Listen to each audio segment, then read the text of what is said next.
Amen. Amen. Amen. Thank you. Amen. Amen. By the way, hindi ko alam kung nano-monitor nyo. Medyo lately, I've been in the receiving end of a lot of criticisms because we have challenged some issues regarding certain theological views. And one thing that we have to learn is that we have to be aware of the strengths and weaknesses of our theological views. Because sabi nga ng Bible, we know in part. And that we have to be aware. Not one theological view has a corner of the truth. Of course, may essential. Diyan tayo magkakaano. Pag nag-iba tayo sa essential, di na kita kapatid. Pero pagdating sa mga non-essentials, ano tayo? Nandun yung respect at saka ang laging challenge doon is to go back to the scripture. Now, nakaano na ako, ayun, di pa ako allowed to share. Yeah, disabled screen sharing. Pasuyo lang po. Po. Yan. Thank you. Ayun, nansi pa. Ewan ko kung nababalitaan nyo. Sana hindi yun na nabalitaan. Pero kung nabalitaan ninyo, well, bahagi ng buhay yan. Bahagi ng buhay ng pagtuturo yan. May mga tao talagang hindi sasang-ayon. At mabuti na lang, may mga kaibigan ako from their camp na nung medyo nag-ano sa akin na they tried to diffuse the tension by defending me. And I really appreciate those people. Talaga naman. Pero hindi kami matatakot magpatuloy magpahayag ng salita ng Diyos. Kasi nga makikita natin, ito segue, di ba? Makikita natin na sabi nga ng mga reformers sa Latin, predicatio verbi Dei est verbum Dei. Yan, sana tama pagkakapronounce ko. Pag kayo magpipreach, tas may mga term na may pangalan, di ba? Babasa sa Bible, may mga pangalan, Jochebed, Jehoshaphat, di ba? Pag hindi mo alam yung pronounce, basta-basahin mo lang na mabilis. Hindi na masyadong halata yun. Pero ito, sabi, predicatio verbi Dei est verbum Dei. Nang ibig sabihin, the preaching of the Word of God is the Word of God. No? Preaching is not sharing your opinion about the Word. Preaching is bringing out what God intended in the Word. No? What God intended. And if your preaching exposes the intended meaning of the Word, it is the Word of God. Pero even if you quoted verses, but you took it out of context, hindi apply sa ito. Your preaching is not about the Word of God. It's not, your preaching is not the Word of God. You may have quoted some Word of God, but it is yung blessing ni Lord, yung kilos ni Lord, wala sa preaching. Now, we go back dito sa, naka-record na tayo kapatid, ayan. Ito yung sinabi ni Ramesh Richard, di ba? And I hope, paulit-ulit natin babalikan itong definition na to, and I hope that you're enjoying his book. You continue to read it, although you may find a minsan outline ko connected sa book niya, but it's good pa rin balik-balikan. Kasi minsan may mga isang pasada hindi natin nakukuha eh. Sabi diyan, expository preaching is the contemporization of the central proposition of a biblical text that is derived from proper methods of interpretation and declared through effective means of communication to inform minds, instruct hearts, and influence behavior toward godliness. At doon tayo sa portion na ito, contemporization of the central proposition of a biblical text. Last week, we talked about the exegetical idea. And I hope medyo nag-ano na kayo, nagda-draft na kayo ng exegetical idea ng 1 Thessalonians chapter 4, verse 1 to 8. I'll show you something. Kaya di ko muna pinadalang notes kasi nasa PowerPoint ko yung ginawa ko eh. At nakita nga natin na nandun na tayo sa number 4, the purpose bridge. Tayong mga nagtuturo, whether you're a preacher or a Bible study leader or a small group leader, you are the bridge between the world of the Word and the world nowadays. So, importante makita natin itong halaga ng purpose bridge. By the way, minsan, understandably, parang ganito eh. Sino sa inyo nagpapiano? May nagpapiano ba sa inyo? Hindi yung inaresto ka sa presinto, yung pinagpiano ka. yung kinunan ka ng fingerprint. Sino sa inyo yung marunong magpiano o maggitara? Meron po ba rito? Hindi ko kayo pakakantahin na ano ko lang, tinatanong ko lang. Di ba ang turo sa piano, konti lang naman alam ko sa gitara eh. Pero alam ko lang sa gitara ang mga 12 kanta. Alam ko lang gitara. Yung this is the day, this is the night, this is the place, this is the group, this is the time. Yan yung mga alam ko lang natugtog sa gitara. Tas ito ang araw, ito ang gabi. Yan lang alam ko. Pero sa music instrument daw po, aralin mo muna yung scales. Diba? Do, re, mi, fa, sol, la, ti, do. Diba? Ano mo yan? Mamasterin mo yung scales. Tapos, ang sabi nila, pag tumugtog ka na, magiging from science, magiging art na. So, yeah, this is generally the direction. Pero minsan, bago ka mag-preach, you start with the purpose. Why are you preaching what you're preaching? Kaya lang, ang danger lang nun, you might end up reading into the text. Pero minsan, doon tayo nagsisimula. Bakit nga naman ba natin ituturo ito? Diba? Hindi naman pwedeng sabihin mo lang, lalang. Kasi meron, alam bakit ko tinuro ang Ephesians? Bakit ko tinuro ang Romans? Bakit ko tinuro ang John? Bakit nung Sunday, nag-break muna ako sa series ng church at I talked about giving. Kasi nga, I'm challenging our people to give. Ang title ko, Giving even when you yourself are in need. Yan yung title ko.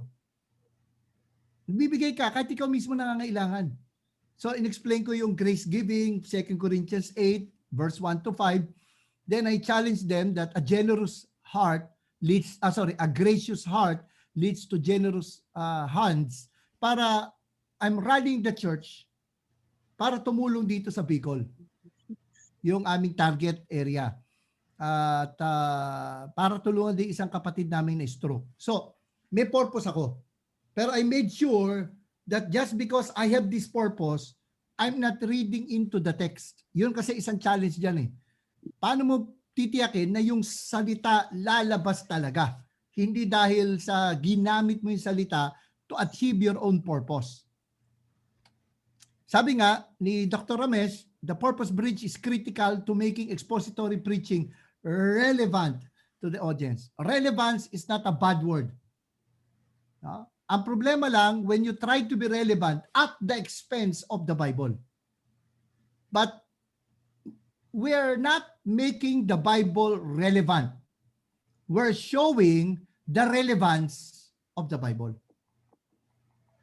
We want to show people na it applies to us. It is not just the word then, it is also the word now. It is not just the timeless word, it is also the timely word. Kaya relevant. And when you cross this bridge, you will have gone from studying the scripture, a hermeneutical exercise, toward preaching the scriptures, the homiletical exercise. Kasi you have to remember this. Yes, Jesus is the answer. Answer to what? What was the question? Paano mo ilalapat yung sagot sa tanong kung hindi ka aware sa tanong? Kaya, other than exegeting the Bible, we have to exegete our audience. Other than interpreting the Bible, we also have to interpret our audience. Dapat kilala mo yung audience mo din. Alam mo rin yung mga challenges nila sa buhay. Now, meron ko isang na-attendan na seminar noon kay Jeff Arthurs, Relevant Preaching Seminar, and I really love itong point niya. Sabi niyan, we are, as preachers, we are between two worlds. I like this picture. No? Hindi ko pa napupuntahan sa Amerika eh. Sa San Francisco. Ito yung Golden Gate, di ba?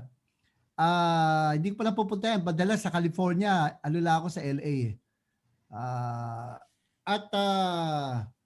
Makita mo may fog, di ba? Paano ka tatawid from one point to another? May gap.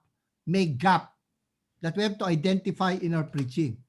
A gap exists between God's revelation in your pericope, in your passage. Pericope means the beginning and end of the passage.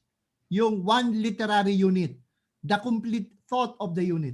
For example, 1 Thessalonians 4, 1 to 8 is a pericope. It's a complete unit. No? Tapos yung sumunod na tungkol na sa love. Verses 9 and 10.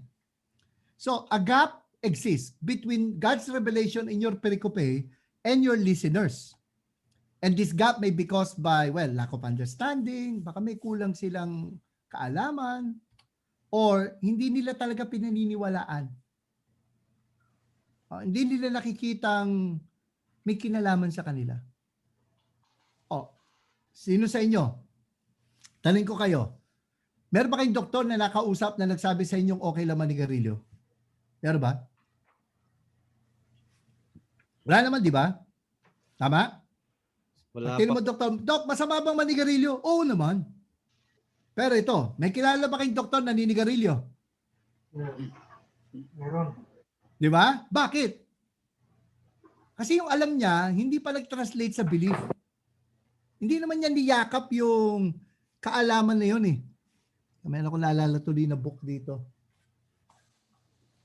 Yan. Yan, okay ito. Iko-quote ko itong book na to.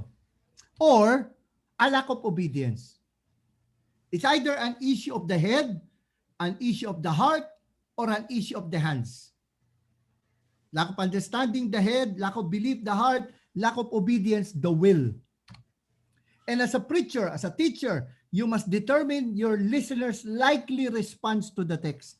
Dapat pinipekulod mo na, iniisip mo na, ano kaya magiging tugon nila rito? Ano ba yung need nila rito? Ano kaya magiging response nila rito?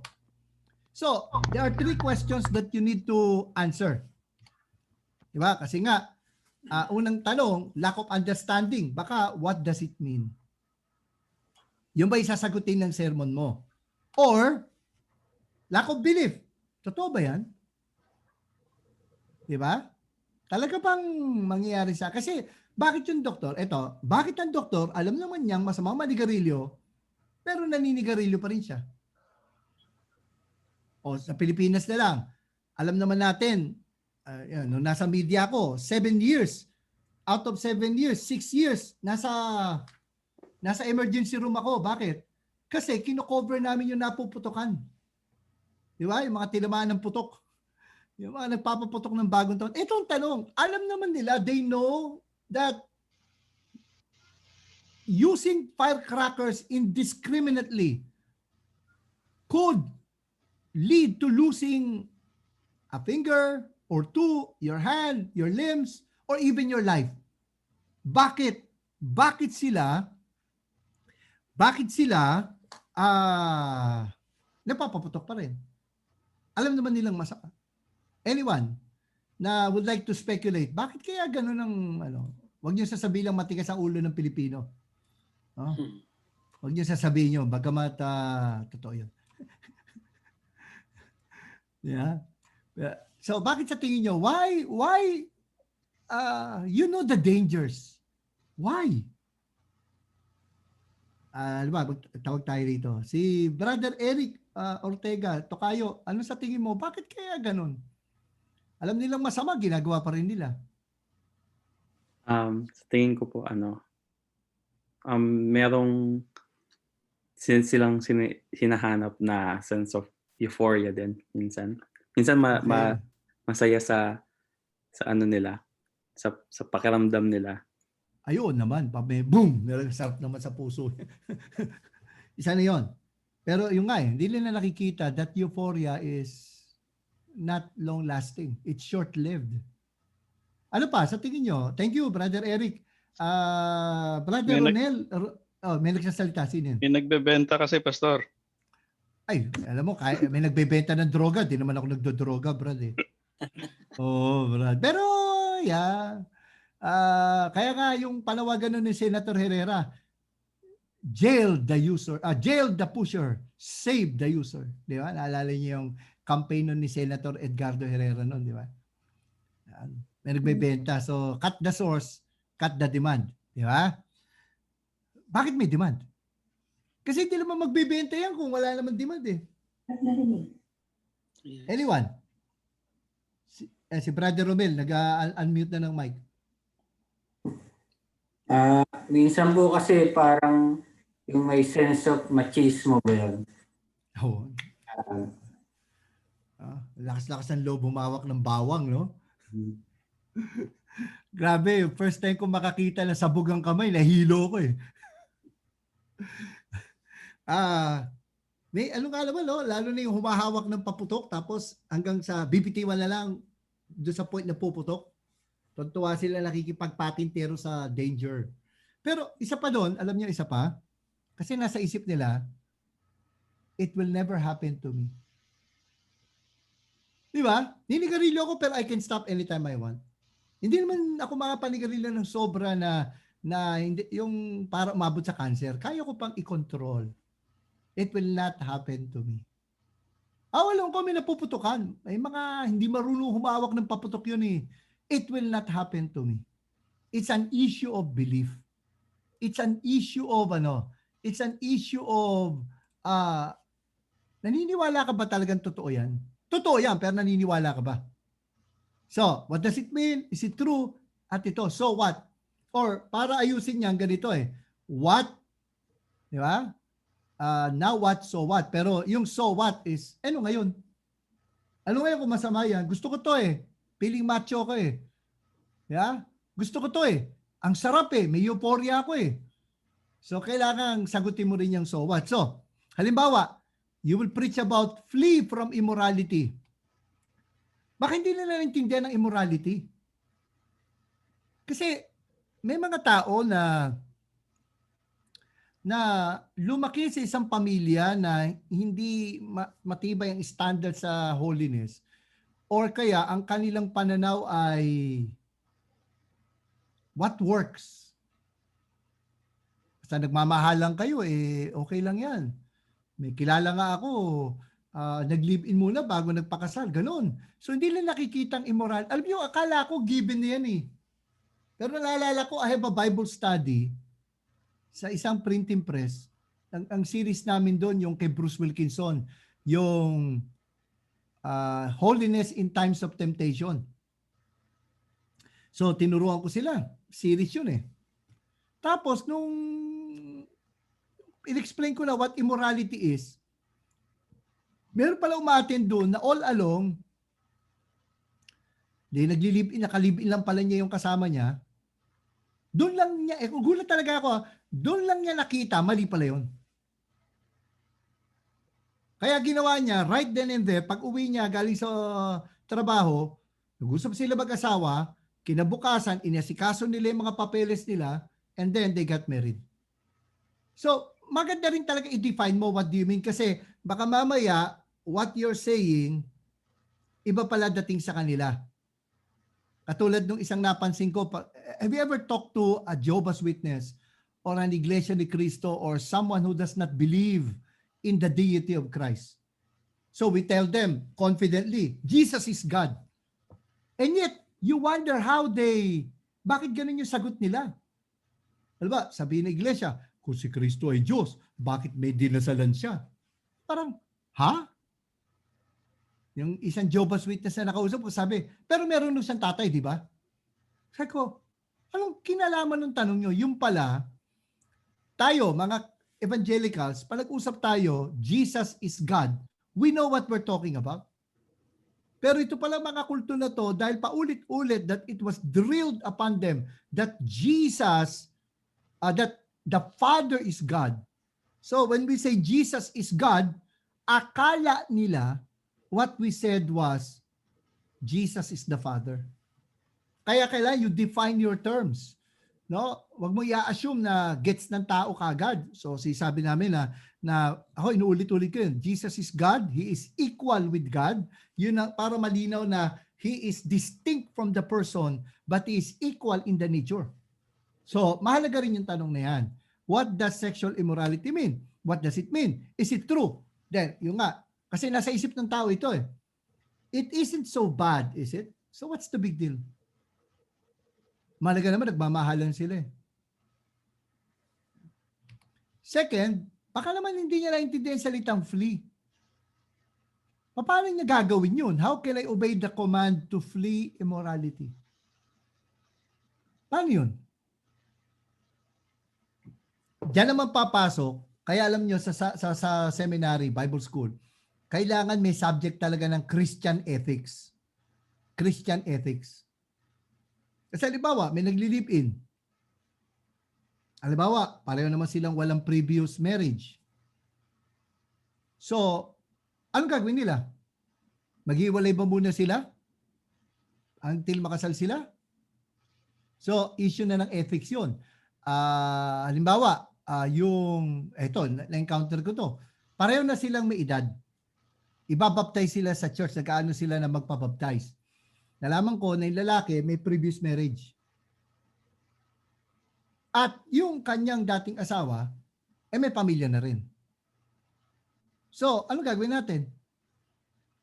Yan ang mga kinakaharap ng yan ang mga sagot ng, yan yung that what makes the word really relevant Yung mga ganyang mga life situation.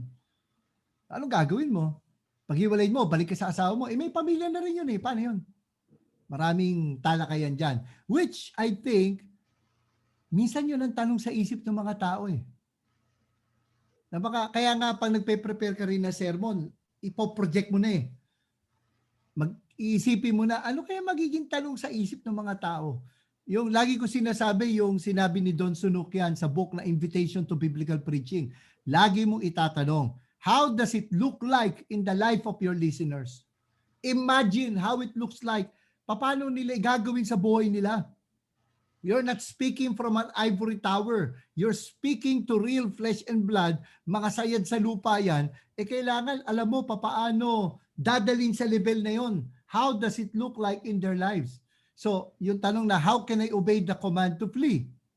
Diba? So, yan yung yan. What does it mean? Is it true? So what? Any comment or question before we continue? Any comment or question regarding what I explained?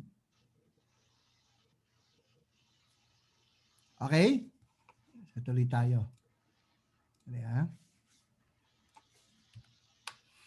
Ngayon, yung ganung mga hindi lang yan nakuha ni Jeff Arthur sa may basis yan, may theology yan.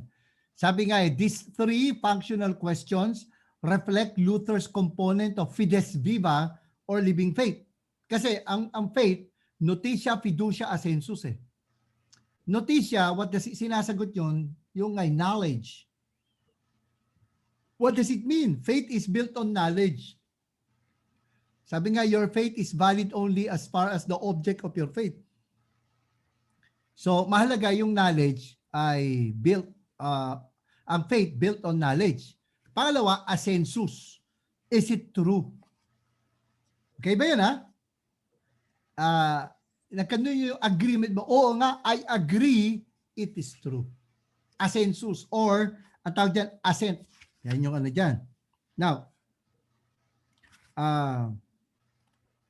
ko rito yung book na to Meron akong tungkol sa commitment. Ayan, nabuksan ko na. And then faith, fiducia, may fiducia or volition. So what? How does it apply to my real life? Faith demands following or volition. Now, dito sa book, ginupit ng anak ko. Yung anak ko may autism Ginupit lang. Pero this is the book, The Power of Commitment by Jerry White. At ang sabi rito sabi niya rito, yung commitment nakabatay sa heart, nakabatay sa mind, nakabatay sa will. And let me quote sa book na to sa page 29. Sabi niya ito, the mind, sabi mind, heart, and will. These aspects of the whole person are inseparable and essential for Christ-centered biblical commitment. The mind is the seat of intellect and knowledge, resulting in theology. The heart is the seat of belief and affection, resulting in a desire for God. The will is the seat of decision and obedience, resulting in a holy life. What happens when some are missing? Mind only. Halimbawa, sa sermon mo, you just address the mind. What does it mean? It leads to an intellectual theology devoid of real life. Siguro man, may makakilala kayong taong ang daming alam sa Bible, pero pag tinignan mo buhay, parang pagano kung mamuhay. It is as if he does not know the Bible. Kasi nga, baka na-address lang yung mind. Heart only. What if heart lang? It leads to unstable emotionalism without true biblical basis and without the life of obedience to accompany it. Kaya yung mga sagot na bless ako, pastor, na-touch ako. gusto kong pag sumagot sa akin ng gano'n, natats ako, gusto kong kantahin yung yung kinanta ni Manny Pacquiao eh. Sometimes when we touch, the honesty is too much. Hindi pwedeng heart lang. Pag will lang, it leads to legalism. Bakit mo ginagawa to? Basta, sabi ni pastor, gawin ko to eh. Ay, mahirap yan, kapatid. Sabi yan, it leads to legalism without the knowledge of the word and without depth in the life. Now, what if mind and heart lang ang iyong i-address? Mind and heart only lead to commitment that never gets applied to the real issues of life. So pag yung members natin hindi obedient, baka na-address lang natin yung mind o yung heart or mind and heart lang, hindi yung will. Mind and will only lacks the joy of relationship and loving service to God. Kaya nga nandun yung persuasion sa preaching eh. We want people to embrace the truth. Not just know the truth, but embrace the truth. Kaya di pwedeng mind and will lang kasi wala namang joy. And then heart and will. Paano kung heart and will? Yan yung mga sermon na kinuha lang sa galing yung nirouse mo yung emotion. Amen, hallelujah. Ganun. Alam mo kapatid, heart and will only leads to aberration of commitment without a biblical basis. Pag wala ito. Now, we need the Word of God to nurture us in truth, the Spirit of God to guide our affections, and the Lordship of Christ to teach us loving obedience. This is a good book, The Power of Commitment by Jerry White. Now, so, yung purpose bridge, ito yung pinaka-utak, yung structure bone, sabi nga nila.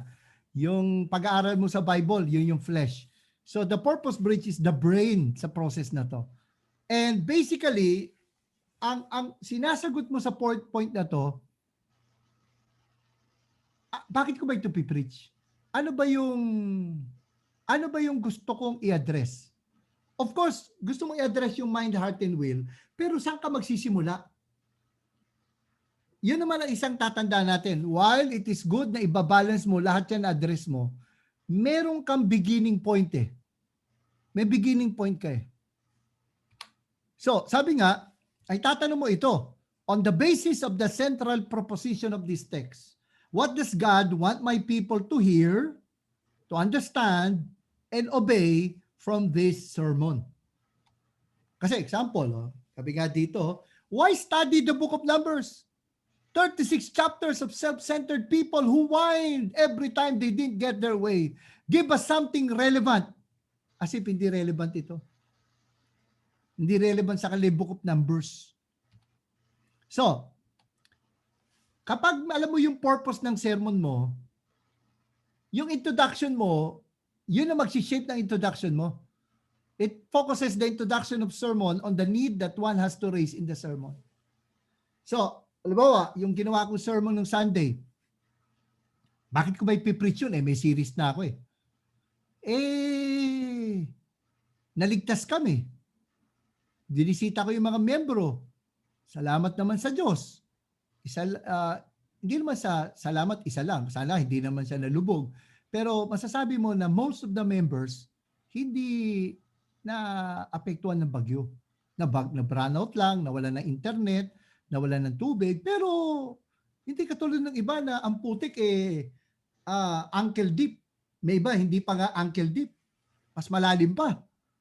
Yung pili mo, magsisimula ka uli. Yung isang bahay na nakita ko, sabi sa akin, yung lumubog yung first floor, bagong gawa lang yung bahay, tapos yung refrigerator nilang bagong bili, 40,000 pesos. Lumutang, it went out of the window. Hindi na nakita. Yung member ko, buti may bakod pa eh. At least yung freezer niya, naipit lang doon, hindi na lumabas eh. So pwede pa niyang linisin, baka mapagamit, mapagana pa. Diba? So, sabi ko, bakit kami naligtas? So, isip ko yun. Tapos sabi ko, sa dami ba naman ang humihingi ngayon eh. Nakakapagod.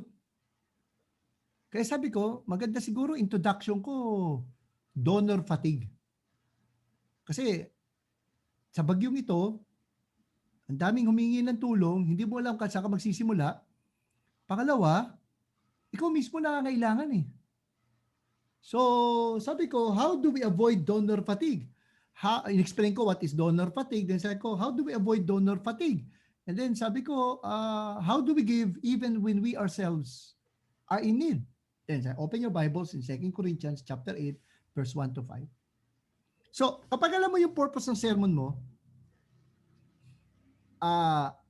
pati yung introduction mo, kumbaga ito yung common thread, yung introduction mo connected dun sa purpose. Alam niyo, pag nagpipreach tayo, yung mga joke, hindi lang panggising yan. Yung mga joke, dapat connected din sa message. Sino sa inyo na-experience sa mga nagtuturo na rito? Sino sa inyo na-experience nyo na mas naalala pa yung joke mo kaysa sa sermon mo? Brother Edgar, naranasan mo ba yun?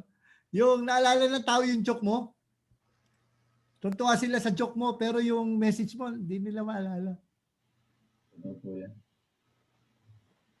Mahirap mag-joke sa Na-experience mo dulo. ba? Ha? Mahirap mag-joke sa dulo, yung laman natin. Yeah, tama yun. Sa dulo natin, I'll talk about how do you address all three. Yung titawag namin na power preaching. Tama ka, ang humor may room sa umpisa, pero pagdating sa dulo, pag dinadrive home mo na, medyo ano na yan, wisdom na yan. Kailangan, kung magjo-joke ka dyan, dapat talaga akmak-akmak.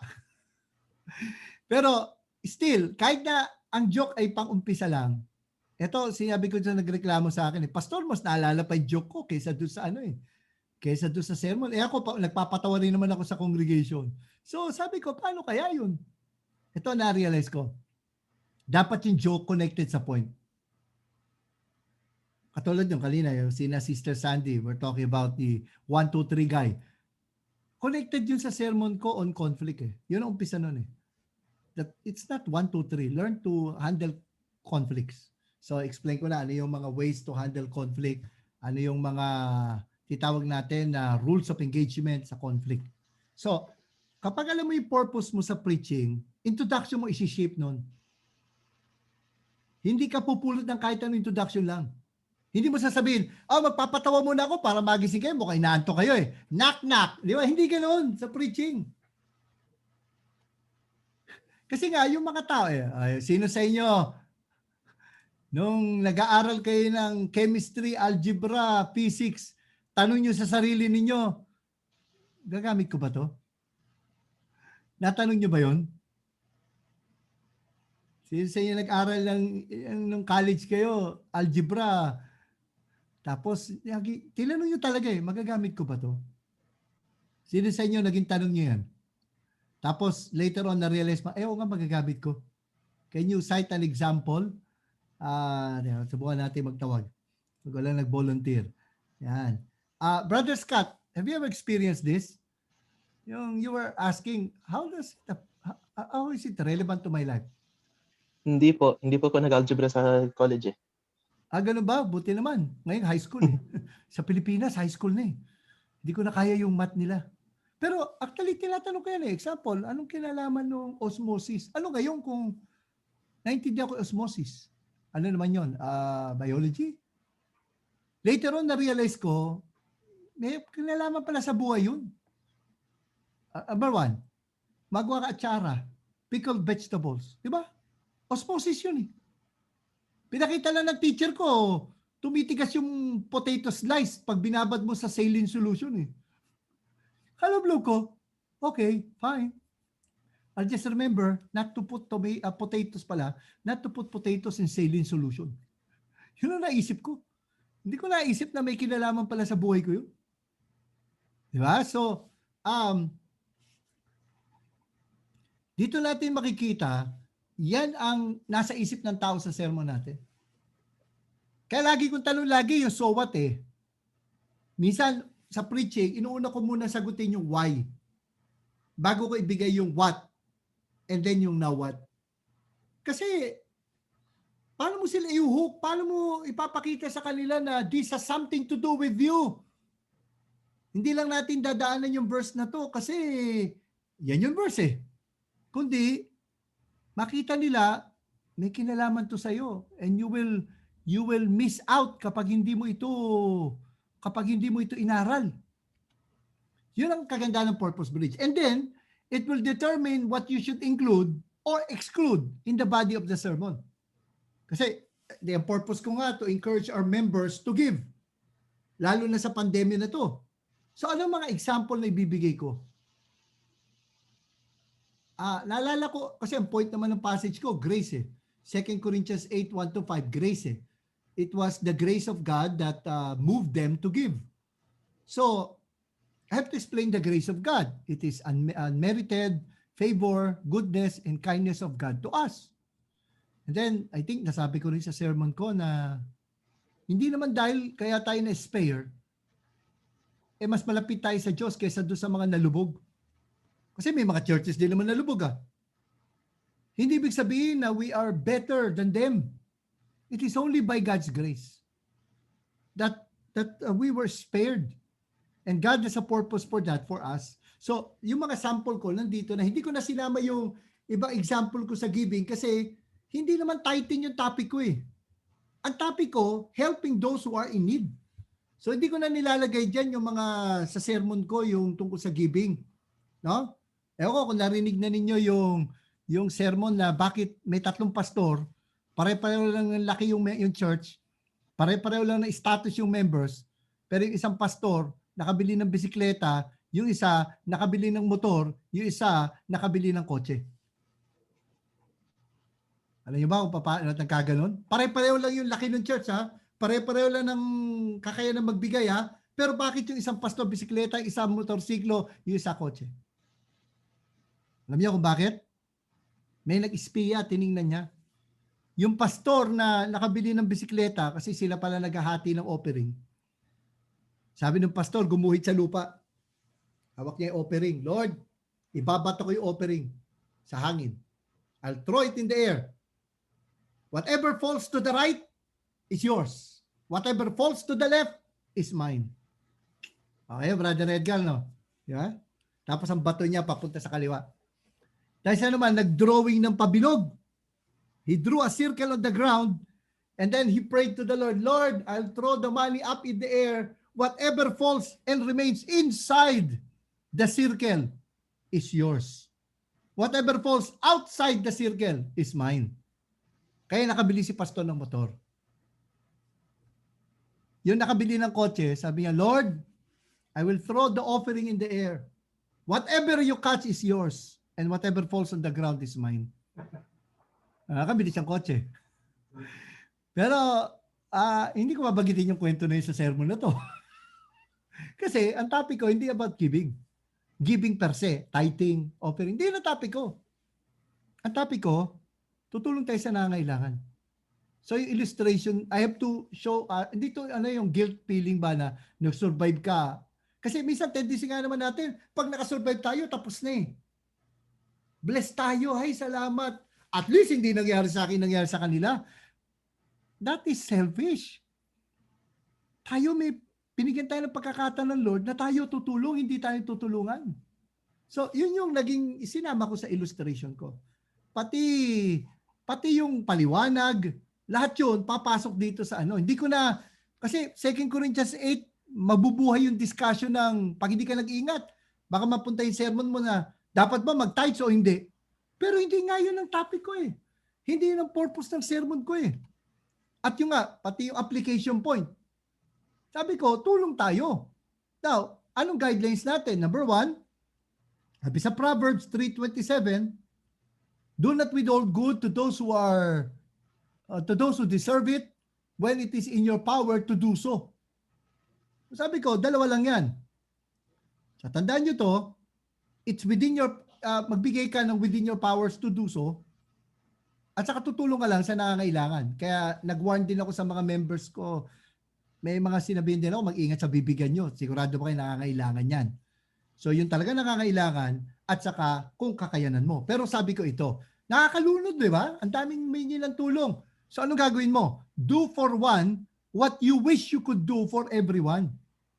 You may not be able to help everyone, but everyone can help someone. So it influences your application and your conclusion. Of course, ang conclusion dyan si Lord ang ating example eh. And not only that He was an example, His grace empowers us, enables us to give. So, yun yung nabuo yung sermon ko. When you know the purpose of your sermon, tight siya. It's not like you're using a shotgun and bahala na sino tamaan. It is a sniper's rifle. Talagang targeted mo, crosshair talaga. Yung sermon mo, hindi jam-packed eh, kundi targeted. Hindi yung kung ano-ano nang nilagay mong illustration, kung ano-anong facts ang nilagay mo, kundi kung ano lang ang kailangan sa sermon. And again, it helps in choosing the illustrations that need to be used, that need to be used to accomplish the purpose of the sermon. And then, dahil alam mo yung response na gusto mo, alam mo kung na-achieve ba nung sermon yung purpose mo. Provides an objective way to measure the success of the sermon. So, itong sermon ko, hindi ko may measure sa ilang tao na iyak na nag-preach ako, ilang tao yung nagsabi sa akin, it's a good message. Although, salamat sa mga feedback, may mga nagsabi, na-correct nga, ito nga yung tanong namin, paano i-address yung donor fatigue. Okay, so salamat. Pero ano pinaka-measure ko rito? Yung response ng mga members sa giving. And kahapon, since Sunday, although wala ako dito na Sunday, since Sunday, at nandito ako kahapon, nakikita ko, nagpupunta yung mga tao. Talagang, pati nga yung matagal ko lang hindi nakikita pumunta rito para magbigay Tapos ngayon may dumating pa sobre, may nagsabi pa na, Pastor, pick upin niyo po yung sobre kasi senior citizen. Hindi siya pwedeng lumabas So sabi niya, Pastor, pick upin mo na lang. So, na-achieve ko yung purpose ko. Alam ko na yung sermon nag-succeed. Kasi nakita ko yung response na gusto ko At kagabi, nag-accounting na yung aming treasurer at saka yung aming staff. Nakita ko na, maganda yung naging tugon. Salamat sa Diyos. Salamat sa Diyos. Kasi alam ko, yun yung response na hinahanap ko sa message ko. So, malagay yung purpose of the sermon, and then of course, it directly contributes to the form of theme of the central proposition of the sermon, meaning your purpose will shape yung gagawin niya, yung central proposition of the text, i-shape niya para maging central proposition of the sermon. Mag-iiba yung mas akma yung central proposition of the sermon mo. Halimbawa, itong Ephesians 4. Pag nag-aaral ka, halimbawa ito, tatanungin mo, ano ba yung functional question nito? Ano ba sinasagot nito? Yung bang head? Ano ba inabot nito? Yung head, yung heart, o yung will? Ano ba gusto kong tugunan? Yung what does it mean? Anong tanong? What does it mean? Is it true? Or so what? So katulad nito, may iba't ibang purpose. Bakit mo ituturo yan? Diba? To inform? Is it to challenge? Diba? And yung to apply God's every member plan for the building of the body in their churches. Alala ko ito, Ephesians Nung una ako nag-preach dito, in-invite ako to preach. Ay, hindi pala. Nung invite ako mag-preach, preach ako, wala pa silang pastor dito noon. Nag-invite lang sila speaker, nag-ahabit ng pastor. Tapos alam mo lang na gusto ka nilang kuning pastor kasi in-invite ka uli. Yan ang minsan mga indications At kinausap na rin ako. So habang pinag-iisipan ko, kung tatanggapin ko yung invitation nila na magpastor dito, tinapik ko na to Ephesians 4. At sabi ko, the shepherd's responsibility. Basically, the pastor equips. Bakit? Kasi inaano ko na, minamanage ko na expectations. Kasi yung dating pastor dito, bless his heart, I cannot do what he's doing. He's really good. Nagawa niya na mapatayo yung building na to. He's really somebody na magaling na pastor. Ang strength niya ay mag-shepherd. Kaya talaga birthday, anniversaries, nandun siya. At may mga time pa na siya sumusundo dun sa anak ng mga members pag hindi masundo nung magulang yung anak niya. So ganun talaga, no? Because hindi ko kaya yung ginagawa niya. Alam ko yung strength ko eh. So ang strength ko, magturo. So sinabi ko na sa kanila, ang pastor equips. He will not do the work of the ministry. Every member will do the work of ministry. So yan yung purpose ko, bakit ko tinuro yan sa church. Now, ang una, of course, wag mawawala yung idea na wag kang lalayo sa sinabi ng Bible. Yun ang halaga ng exegetical idea. Sabi nga rito, can I make an exegetical or theological case that my sermon's purpose is compatible with the purpose of the text? Ito yung sinasabi ni Brian Chappell sa kanyang aklat na Christ-centered preaching. Yung kalimutan ko yung exact term, pero parang ang term niya human condition focus. Kasi ang magagawa mo na connect talaga, lalo na kung ang purpose kaya sinulat yung text mo, ayun din na magiging purpose when you preach it. Bakit ba yan ang sinulat? Bakit noon yan? So baka ito rin. Connected din, pareho ng pangailangan, human condition focus. Can I make an exegetical or theological case that my sermon's purpose is compatible with the purpose of the text? And then, can I make a sociological or psychological case that my sermon's purpose is compatible with the needs of my audience? Kasi dapat ang sermon natin faithful to the text and relevant to the audience. Connect talaga dapat. Kasi sabi nga, what you want to say and what they're interested, yun yung relevance. Kasi alam mo, pwede ka namang talaga magturo lang anong sabi ng Bible eh. Pero ang challenge sa sermon is ipapakita mo rin anong sabi ng Bible sa kanila. Sabi nga, note that you can have more than one purpose and therefore more than one sermon per text, but not an unlimited number of them. You're both liberated and limited by the central proposition of the text because your exegetical idea is your protective boundary para hindi masabi na lumampas ka sa sinabi ng Bible. So, ito yung isang nakita ko na totoo. Yung what does it mean? Given na yun. Sasabihin mo naman talaga kahulugan niya eh. So, given na, i-address mo yung mind. Ngayon, kung nag-focus ka lang sa to know, hindi sa to be and to do, ay nabitin yung sermon mo. Dapat given na yun. You will preach, what does it mean? Kaya lang, dalawa na lang pagpipilian mo. Would you like them to embrace it or would you like them to apply it? Of course, in your sermon, magagawa mo rin yun eh. Application, dapat talaga may application. Pero ano yung magiging emphasis ng sermon? Ano yung magiging emphasis? Nung Sunday, ang purpose ko was to challenge them to give depending on the grace of God. Kasi alam nyo, when you give to meet a need, mapapagod ka din pagdating na araw. Walang katapusan niyang need na yan eh.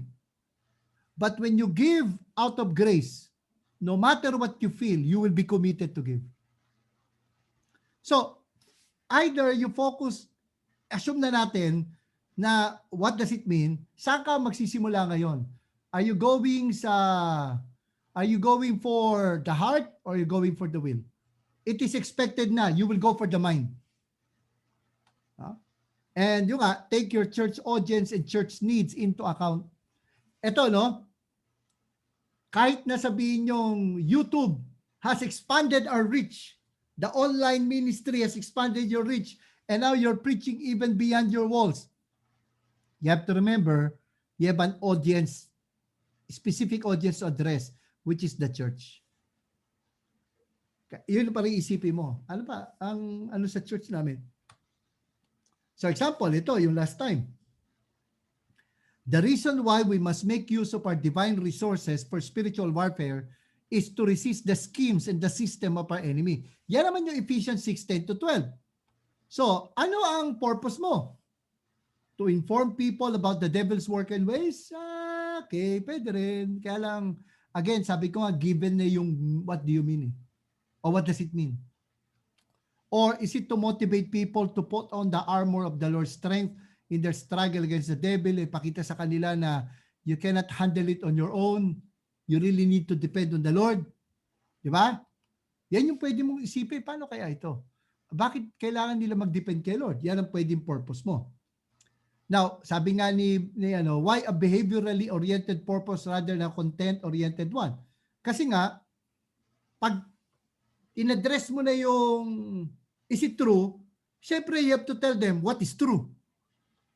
While accomplishing the behavioral purpose, I could cover the content purpose because the purpose of the text is wider than just dissemination of content. Meaning, ang sermon mo, hindi lang baksakan mo ng content. Ang sermon mo ay, sabi nga, ang katotohanan ng nagpapalaya, katotohanan ng isinasagawa. You will only experience the freedom that comes from the word if you obey the word. And sabi nga, kaya yun ang naisip ko, my audience needs will be more in how to fight Satan than just finding out about him. Diba? Halimbawa, naalala ko, no? Nung bago-bago pa lang ako, sabi ko sa kaibigan ko, kasi couples sabi niya, Brad, topic, attend tayo ng couples, baka sabi ko, oy, alam mo, maganda pag-usapan natin, does the Bible allow for divorce? Unless may push sa Pilipinas, matindi na talagang push, na magkaroon ng divorce sa Pilipinas, hindi magiging relevant sa audience ko yung topic Sabi nga nung best friend ko alam mo, maganda pag-usapan yan, pero mas maganda pag-usapan, paano natin maiwasang mauwi sa divorce yung marriage. So, kaya nga, i-assume na natin, sasabihin mo na yung kahulugan. Ang tanong na lang, anong gusto mong bigyan diin? Which would you like to emphasize? Is it embrace nila yung truth or to apply the truth, to execute the truth? So, pwedeng ito. Depend on the Lord to defend ourselves against the enemy. Yan na yung central idea mo. Kasi ang purpose mo is to motivate them to rely on God's grace. Tapos ang title mo, pwedeng ganito. Depend to defend. Depend to defend. Now, doon sa ating 1 Thessalonians 4:1-8, check ako ng email ko, wala akong natanggap, pero alam ko nabanggit ko sa inyo. Pero anyway, ang challenge ay ganito. Ang assignment ay ganito. Kaya hindi ko mapadala, nandito yung sagot Ang challenge po ay ganito. Isulat natin ano yung central proposition of the text. Ano bang sabi sa 1 Thessalonians 4:1-8? Keep it within 30 words. 30 words. Summarize yun lang. Ano yung theme? Ano yung thrust? And then, think of, ano kaya magiging purpose ko pag tinuro ko sa church ito? And then from there, start drafting yung central proposition of the sermon. So, nagbigay na ako ng example kanina from Ephesians. Ngayon, try natin yung hand natin. Kahit rough lang, okay lang kasi lahat naman tayo on the way to learn it. Alam nyo, isa sa problema ang tawag doon, writer's block. Sino sa inyo yung nagsusulat kayo, yung ang tagal mo nakatingin sa Word. Tapos yung cursor nabibilang mo lang ilang beses nag-blink. Kasi doon ka lang nakatingin Walang pupasok sa isip mo. Sino nakaranas na ng writer's block? Brother Eric, Brother Edgar, di ba? Si Arnold. Ikaw Arnold, hindi ko niniwala nakaranas ka ng writer's block. Galing-galing mo No? Ang isang babantayan, ito aminad, kasi ako nakaka-writer's block din ako Ito tatandaan nyo. Minsan, kaya tayo nagkaka-writer's block ikaw at Diyos na makakalam ha, pero alam niyo kung bakit? Pride. You want to be clever. You want to impress. Kapag ganun na kagad na nasa isip mo, wala, talagang tulala ka. May isa akong paboritong movie Finding Forrester. Ang bida yung kamamatay lang, Sean Connery. Napanood niyo? Sino nakapanood dito? Finding Forrester. Di pa napanood? Ganda yun. Ako, panoorin nyo. Ang nag-endorse sa akin noon, one time nagkita kami ni Francisco, sabi niya, Eric, if you're a writer, panoorin mo yung pelikulang yun. Inalap ko talaga. Ang ganda. Ang isang veteran novelist na nanalo ng Pulitzer, meron siyang mini-mentor na struggling young writer. At yung eksena doon na gustong-gusto ko, na sabi rin ni Francis, kinote pa niya ganito. The key to writing is to write. You write your first draft with your heart. You rewrite with your head. The key to writing is to write. You write your first draft with your heart. You rewrite with your head. Meaning, you write hot, you edit cold. Basta pag magsisimula ka, sulat lang lahat. Sulat. Huwag mong papansinin ng grammar, huwag mong papansinin ng spelling, sulat mo lang. Yung manuscript ko, ganun eh. Basta pag upo ko, sulat na sulat, mamaya ako na-edit yan. Basta lahat ng tumatakbo sa isip ko, ilalagay ko na dyan, tapos i-arrange ko na lang siya. Pag in-edit ko na. So, think of para maiwasan yung writer's block, pag yung talaga na-stuck ka na, no? Sabihin mo sa sarili mo, gising. Relax. You're not trying to impress anyone. Sulat lang. Tapos sulat ka. Try to write the central proposition of the text. And then, think of the purpose. Why, albawa, kayo, bakit mo ipipreach ang 1 Thessalonians 4? Anong question ang sasagutin mo? Kasi, pwede nga sa Canada, from what I heard, parang katulad sa Amerika, mukhang kailangan mo talaga ipaliwanag uli what is immorality. Mukhang kailangan mo ipaliwanag uli ano bang standard ng morality. Is morality a social construct? Morality ba kung ano yung acceptable sa society? Yun na yun. So, minsan kailangan i-address mo yun. Kaya may puwang pa rin sa what does it mean. Kasi alam ko, ang bigat ng LGBT advocacies dyan eh. Di ba? May mga batas pa tungkol sa conversion therapy. Di ba? So yung mga tao, baka yung mga lumalaki sa church, yung mga active sa church natin, baka mamaya, they're not actually aware na they're living immoral lives. Akala nila, normal lang yun. No? Kahit dito, may mga young people ako, nauhuli ko eh. Na, titignan ko ini-stalk ko yung Facebook nila eh. Nakikita ko eh, kung katulad ng isang young people namin, medyo tumaas na kilay ko. Kasi ang mga post niya na pro-LGBT na. So kinausap ko. Tapos nalaman ko nga, oo nga, pastor, kawawa naman sila. Ako, Diyos ko, wala, usap tayo mabuti. Nag-debate kami, magaling sumagot. Pero alam ko, cut and paste lang yung sagot niya. Malamang may nagpipid sa kanya ng sagot eh. Tapos yun ang sinasagot sa akin. Doon in-explain ko sa kanya, bakit may isang absolute standard lang. At hindi ito social construct, hindi ito pinagkaisahan ng society. Dahil minsan ng society, minsan natutumbok din naman ang morality ni God. Kasi nga, a broken clock is right twice a day. Sabi ko, okay. Pero kadalasan, layo ang standard ng society. So, what does it mean? Baka kailangan yun yung ipaliwanag. Alam mo yung holiness? Baka nakakaiba tayo ng intindi sa holiness. Pwede yun. Pwede rin naman, anong purpose mo? To motivate them to live a holy life. Okay, why? Bakit nga? Bakit ko kailangan i-motivate sila to live a holy life? Ano yung, sa akin kasi parang, paano ko sila i-convince na this is the best thing to do? Di ba? Kasi mo nang takbo nila eh. Ano yung best interest ko? Kasarili tao eh. So isipin mo na ng tao, what's in it for me? Di ba? Yan ang dyan eh. Or, Or, pwede application. You think of yung mga teenagers natin. With the pressure na meron sila ngayon, ano yung mga challenges nila ngayon na ma-address ng 1 Thessalonians 4:1-8? Paano sila makakasurvive sa pressure, sa peer pressure na, "Hay, ikaw na lang walang boyfriend." Alam niyo ba, sa Pilipinas, bago nagpandemya, pumunta ka sa Santa Mesa. Ayoko, sa mga pamilyar sa Manila, ang mga lugar na maraming motel, mga mot-mot tawag namin.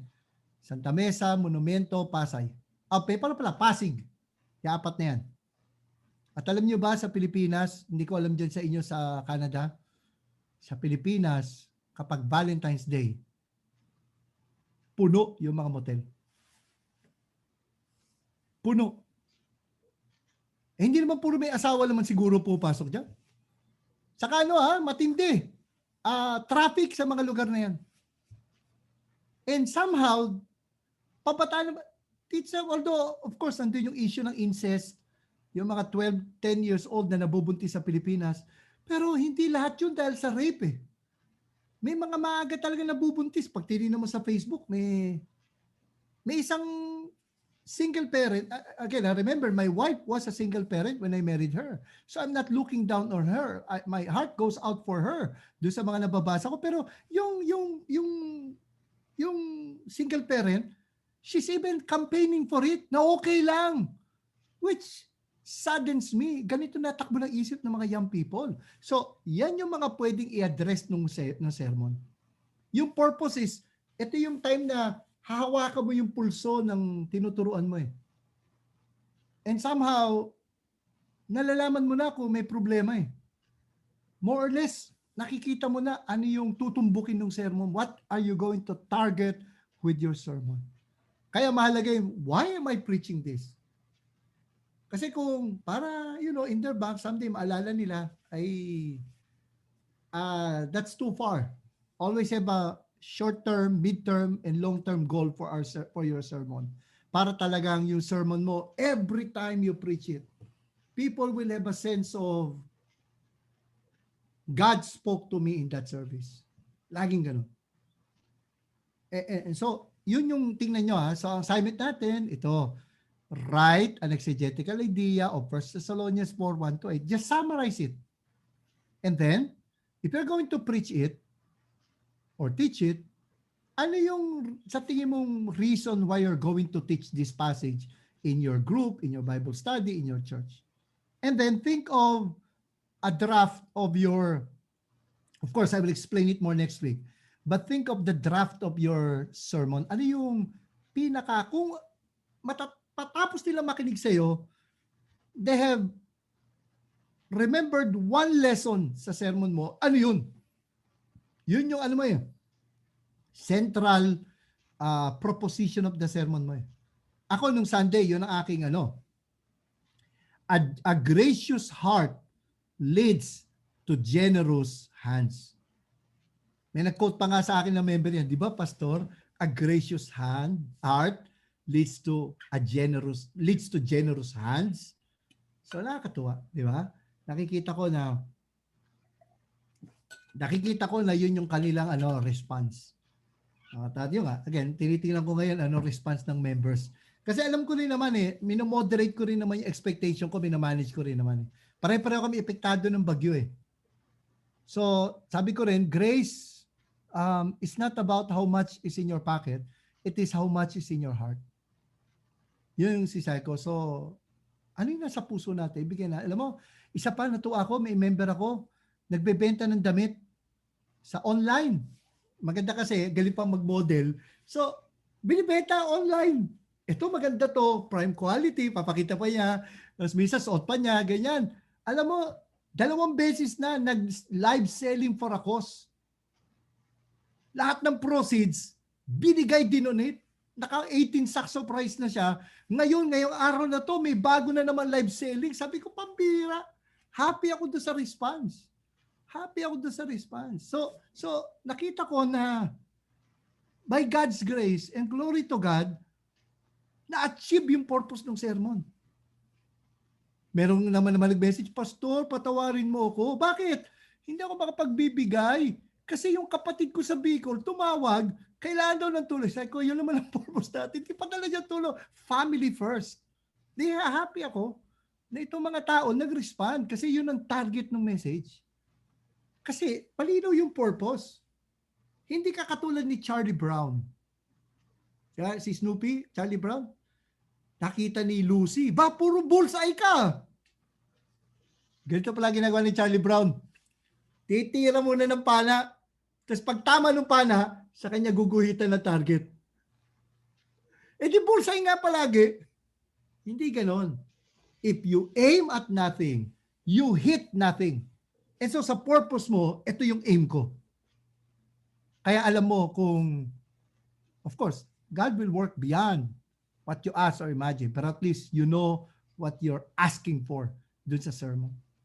And I believe, dun pa lang, malaking key yun, you will see change lives. You will see that more impact on your sermon kasi ang linaw ng purpose mo, may sukatan ka ngayon if you achieved what you want to achieve. Any comment or question before I pass the ball to Pastor Arnold? May book The Power of Commitment. Pasensya na, ginupit ng anak ko yung cover. The Power of Commitment by Jerry White. Discovering the potential of a committed life by Nav Press. How to make commitments that stick. Ganda tong ganda tong book na to. Luma na to, one of the best books that I've read on commitment. Any comment or question sa assignment natin, sa ating gagawin? Pastor Arnold?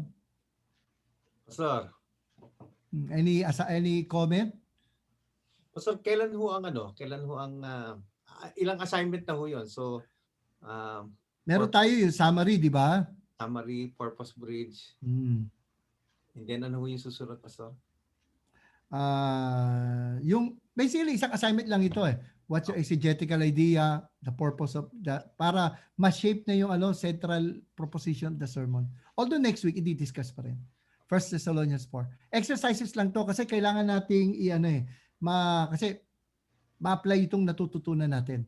At ito na nga yung 1 Thessalonians 4:1-8. Kaya sana patuloy pa rin pag-aaral natin. Ano ba ibig sabihin ng holiness? Ano ba yung hagios?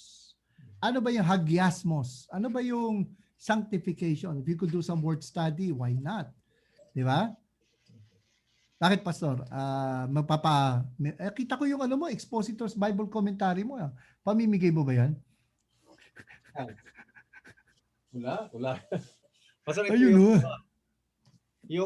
yung first na assignment, ito yung si Tyron. Padala, Ganda! Para naman motivate ho na gumawa ho ng assignment, Pastor. Okay yan. Ano bibigay mo susunod? Basta study Bible ho. Depende sa kung anong... Sarap namang magano ni Brother Arnold. Pagpalain ka ng Lord, kapatid. Pagpalain ka ng Lord. Ito, may dumating na naman, Bangon Bicol. No? Tutuwa ako. At pagkatapos nito, pupunta ako sa isang member, pipikapin ko yung gift niya para sa church. Ito nga, yung Bangon Bicol namin. Katuwa. Excited ako. Amen. Anyway, pwedeng kung wala na, sino ba gusto mag-volunteer, mag-closing prayer? Yung hindi pa natatry, mag-closing prayer. Kung kayo mahiya, at natin yan. Sino po pwede dyan? Pag hindi, magtatawag na si Brother Arnold. Si Pastor Edgar, nakikita po ko po. Oo, no? Sige nga. Pasin ko, Pastor Edgar, meron na kayong parang Movember kayo ata ngayon, Ay, Movember? Ano, Pastor? Eric, yung Movember? Sa month na November, may mga companies na nagdo-donate para sa Prostate Cancer Society. Nagpapahaba sila ng Oh. Ah, Para matalo sa basketball to, Pastor.